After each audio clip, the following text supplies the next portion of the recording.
Sounds better if you don't. Okay. All right. I was hoping that because I don't want to.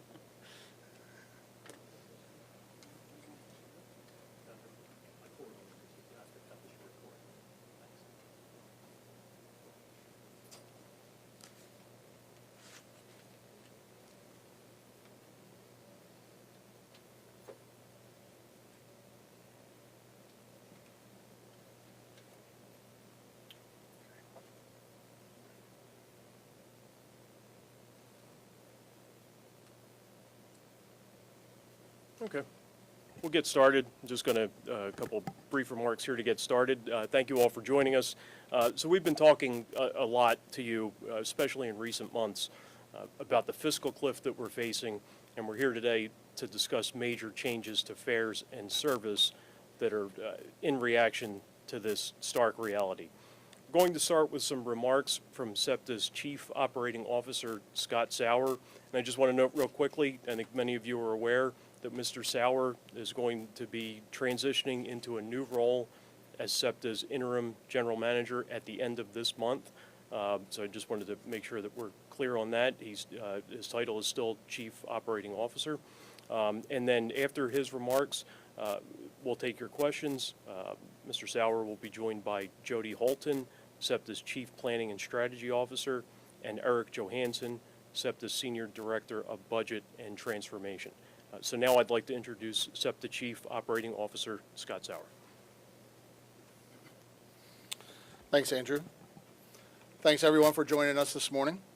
Unfortunately, we have news to share that's going to be very difficult for SEPTA's customers and stakeholders to hear. The state legislative session ends this week, and we're still without a funding solution for public transportation. For the last 2 years, we've warned and discussed with everyone the fact that we would be facing major fare increases and severe service cuts without a new funding solution for the everyday operations of the public transportation system. Today, we stand with our feet on the edge of the fiscal cliff. Today, we're here to announce fare increases, a proposal that would see rates jump by an additional 21.5%, in addition to the 7.5% that we proposed and that the board will vote on later this month. Combined with that proposal, the board will now consider a fare increase of 29% total that would begin January 1st of next year. You can see the full impact of the service increases in the chart on the screen. Just a few examples of what you'll see. The base fare would increase to $2.90. Monthly trail passes would be $255, and paratransit fares would increase by $1.50 per ride. This is a historically high fare increase for SEPTA, paired with major service cuts, which we expect to announce early next year.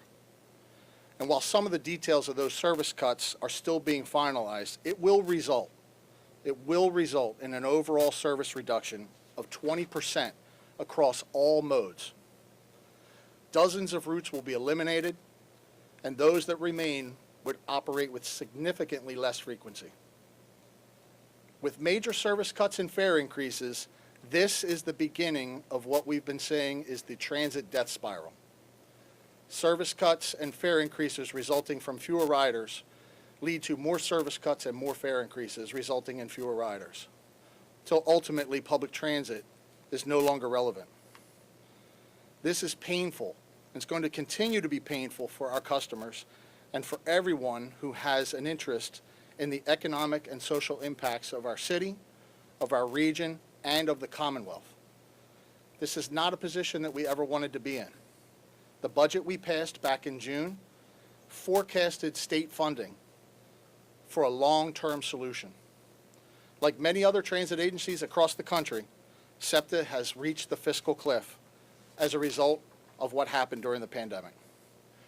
One-time COVID federal relief dollars have been exhausted. They helped cover the everyday expenses of the system since the pandemic. SEPTA has had challenges, and we've done our part.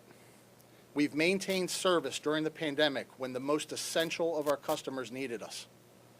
we took on additional costs over the last few years to enhance our cleaning and safety and security for our customers and our employees.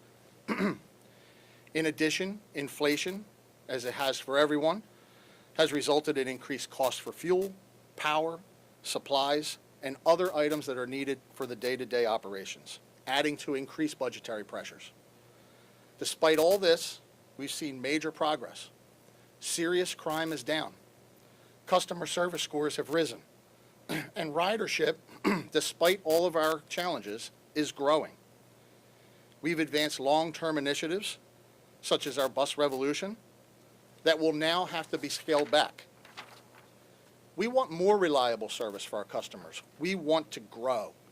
We want to do the opposite of what we're proposing here today. We've been working to close this budget gap as best as we can. We've added revenues through parking fees, reinstatement of parking fees. We've cut costs. But we cannot cut and scale back our way out of this budget deficit. We understand how detrimental these decisions are for our customers. They rely on us every day. Allowing SEPTA to go over the fiscal cliff and forcing massive fare increases and service cuts will result in a net loss to our society. Less transit, a less economically productive, socially equitable, and environmentally sustainable region does not help anyone. We've been pushed to a position where we are managing the decline of SEPTA. The public transportation system that serves one of the largest metropolitan areas in the country and powers the economy of our region and the Commonwealth. While other states are investing in new services and infrastructure, we'll be mothballing our vehicles and shuttering our stations. Rail lines will become so infrequent that they will be useless to most of our customers. We'll be holding 2 hearings on the fare proposals beginning December 13th. With hearings will be scheduled in the spring or late winter for the service cuts. We're going to hold these hearings at the Pennsylvania Convention Center because we expect and we hope that we'll get tremendous turnout to voice concern over these proposals. We encourage our riders and all of our stakeholders to get involved and make your voices heard. And with that, we'll take questions. Yes, ma'am. Mr. Sauer, if I'm not mistaken, you were an operator, your dad was an operator, you come from a long line of operators. What is it like for you as you say we're managing the decline of this personally? It's heartbreaking. It's heartbreaking. When I greet new employees at SEPTA, I reference my history. 34 years here. My father did 30 years. I kiddingly say to people that SEPTA's been feeding me since the day I opened my eyes for the first time. And this is the family business. This is what my family does. This is what many of SEPTA's families do. My story is not unique at SEPTA. Many of our employees are generational employees. Their fathers, their mothers, their uncles, they've all worked here. But it's just as important, our customers grew up on SEPTA. I went to school on SEPTA. I went to my first job on SEPTA. I did all these things that were milestones in my life. And without SEPTA, I couldn't have done them. I wouldn't be here in front of you today without SEPTA. And there are so many people just like me. So it's completely heartbreaking to see us in a state of decline. That doesn't have to happen. We're important to the region. Everybody knows it. We just have to do the right thing and fund it. Scott, what? Two things, one on fares, one on legislative issues. On the fares, you're talking about 29% when you add those things together, but I know here in the graphic with the death spiral, you're talking about that there would be more to come. How long would these initial fare increases hold you before you have to do even more? Well, I mean, to be completely forthcoming, these fare increases do not close the budget gap. So they conceivably they may not last very long. I can't give you a specific timeline on how long it might be, but we're trying to get through the current fiscal year, which this doesn't even get us to that. So there will be additional things that we'll have to do to maintain our operations. But no, these are not going to fix the problem. This service cuts and fare increases that we're proposing here today they are not a long-term solution. And you know, you're making these announcements after, as you said, the legislative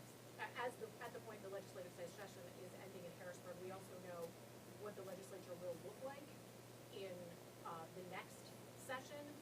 If things had landed differently, if you didn't have a split legislature like you did last time, if, for example, Democrats had taken the Senate, would you be holding off on this? No, no. Without action, we held off on this as long as we could. We've been actually holding on to this for the entirety of this fiscal year. We have been speaking with our legislators on both sides of the aisle, and we were promised a solution by the end of this legislative session. It didn't happen. We held out as long as we could. These fare increases were coming without a solution, regardless of who held power. So Scott, is this a message to the legislature that the inaction of stable transit funding, that this is the result? Well, I don't consider this a message. This is the result of inaction. This is not a message. We've been conveying the messages for a long time, years, in fact. So there's no more messages to be delivered. This is the result of not having a long-term funding solution. Governor Shapiro let SEPTA down. He said at the end of the previous session that we're going to do something back in the fall. Nothing happened. He kind of put his word on that. Do you feel like he let SEPTA down? No, listen, I think that all of our stakeholders and all of our legislative allies have tried tremendously to get a solution across the finish line. It didn't happen. As I just mentioned, everybody knew that this was going to happen without a solution. So this is the end for that. Now, if certainly if something happens, if something breaks in the future, then sure, that would be wonderful. But no, I don't look at it as anyone let us down necessarily. I think we're just fulfilling what was going to happen without some resolution. The transit workers union, the contract going on, can you kind of talk about the state of those negotiations and how this plays into the funding and these service cuts? Sure. I mean, as with any collective bargaining, it's a long and arduous process to get to some agreement. You know, as a former union employee, I've been on both sides of this, and I've even walked the picket line with the TWU a couple times in my career. So they are fighting for a fair contract. We want to give them a fair contract. Unfortunately, as it stands today, even with the fare increases and service cuts, it's going to be a very difficult process to reach some resolution on that. We want to pay our employees fairly. We want to deliver service to our customers, but we can't do that without a funding solution. It's possible that the Senate and House could come back in January and then work out their whole video gambling deal and all that. If that happens, say in late January, could you reverse these increases or something like that? So I'd never say never to anything. We've never been faced with that situation where we've instituted a service cut and had to roll it back. But certainly, if a long-term solution presented itself, we'd look at every option. Absolutely. Yes. What have those conversations been like with state lawmakers as those negotiations go on in Harrisburg? Have they been talking with you? Has there been a back and forth? Yeah, we've had meetings with our Southeast delegation as recently as last week. We've had ongoing conversations both in Harrisburg and here. I mean, so often I couldn't begin to put a number on it. Those talks continue. Our board chair has conversations with the governor's office. Our government affairs relations, myself, we've all had conversations, like I said, as recently as last week. So we're still we're still optimistic. We're hopeful. I would say hopeful more than optimistic that we can get something done. But we can't wait any longer. That's really the message that I want to say. We can't wait any longer. This is the end. Is there any final hour solution, Hail Mary pass that can be done to prevent this, or that's it? I mean, that's not really something that I can weigh in on.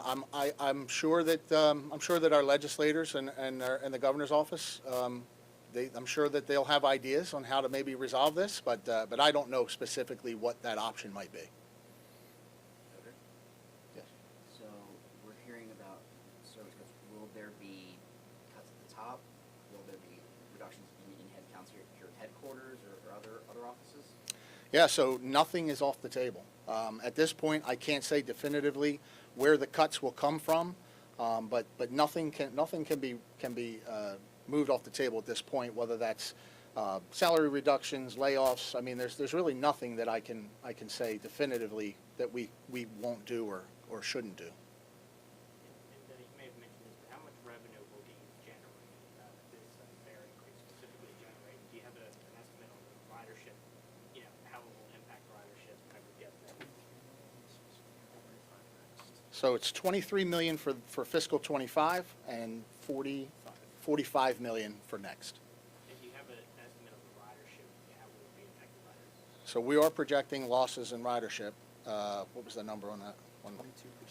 22% reduction in ridership. And that, as I mentioned, is the reason why we call it a spiral. We increase the fares, we're going to lose riders. That's inevitable, especially of this magnitude. Most riders can endure modest fare increases, and we had a system prior to the pandemic where we were increasing fares with regularity, but a service cut and fare increase of this magnitude will certainly drive customers away. That's, certainly the can 22% also have a- includes the service cut? Yes. That I'm can sorry. certainly have a larger economic impact for the city as well. Have there been conversations with major employers? For example, I know that there have been arrangements that they have had in the past in programs. Have there been additional conversations with employers who may, as a result, have difficulty getting their employees? Yes, we've had continued conversations with the Chamber of Commerce as recently as last week. They have been some of our strongest advocates. They are out trying to secure funding. They realize the importance of public transit, particularly in the city of Philadelphia, but certainly in the region. Not only that, but they recognize the economic impacts for the entire Commonwealth. So SEPTA is not just Philadelphia. It's not just Philadelphia and the collar counties. It's the Commonwealth. So the Chamber of Commerce and the business community have been some of our strongest allies for sure. Do you have, in terms of the route cuts, do you have a map of that? We do not. We don't have details on the service cuts just yet. We expect to release that a very early part of next year. That is still being formulated. But what we can say, without a doubt, that there will be routes taken offline, and this is across the board. I'm not just talking about bus routes or even just rail routes. It's everywhere. It's the whole system, every mode, every county we serve will see cuts. Will you be continuing every mode that you have? We will continue some version of every mode, but it again, depending on the severity of the cut, some customers just won't be able to use it, and then the service that's left behind could be so crowded that there wouldn't be room for everyone. So there's that effect as well. That whatever we put out there would be in such high demand that we would leave people behind. There's been some discussion of the governor being able to flex some funding, maybe flexible funding. Are you aware of those conversations? Is that an option? I'm not aware of any specific conversations on a specific solution.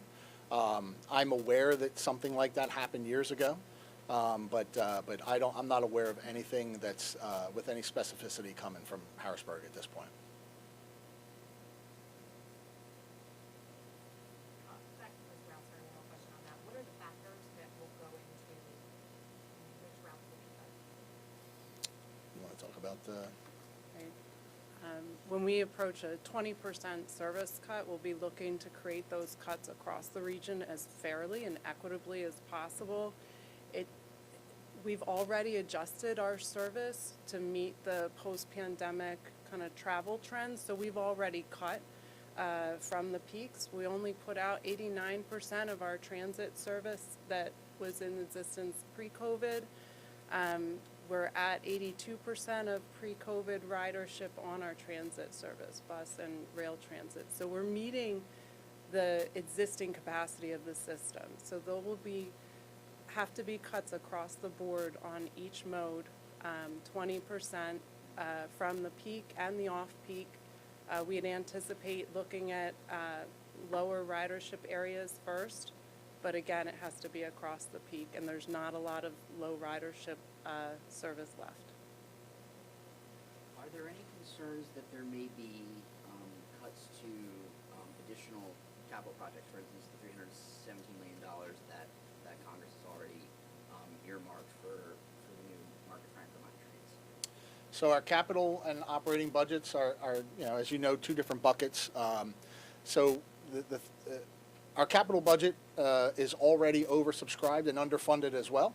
So there aren't many options to use capital funding to run the system. And even if we could, at this point, we would be making sacrifices to safety of the infrastructure in order to accomplish such a thing. And that in and of itself could result in service reductions if the infrastructure isn't safe or the vehicles aren't safe to run. So we allocate those capital dollars for that reason. The specific grant that you spoke of, which allocated to the Market Frankfurt fleet, that is a grant awarded specifically for that fleet, and that's the way we have to use it. And there's no concern that with a new Congress that they might snatch that back? Well, we've already awarded a contract and we're already spending it, so. You have an overall message to Harrisburg? As I stated earlier, I'm not here to deliver a message. I'm here to convey to our customers and our advocates, anyone who has a need to know that this is the result. This is the fiscal cliff that we've been talking about for several years now. There's no message to be delivered at this point. This is the end. This is the result. And without a permanent funding solution, this is what's going to happen at the start of next year. How about just a final message to those riders? Listen, we don't want to do this. We don't want to do this. We want to grow ridership. We want to provide the best service possible. That's what I grew up knowing. That's what my father did before me. That's what our employees do every single day. We want to grow ridership. We want to provide the best service possible, the safest service possible. But we need a funding solution to do that for our customers. We understand that we're serving folks who need us to get to work. They need us to get to school. And we understand that. We understand that better than they might think. We want to do good for them. But to do that, we certainly need a funding solution. All right, we'll be available for questions afterward. All right, I'm ready.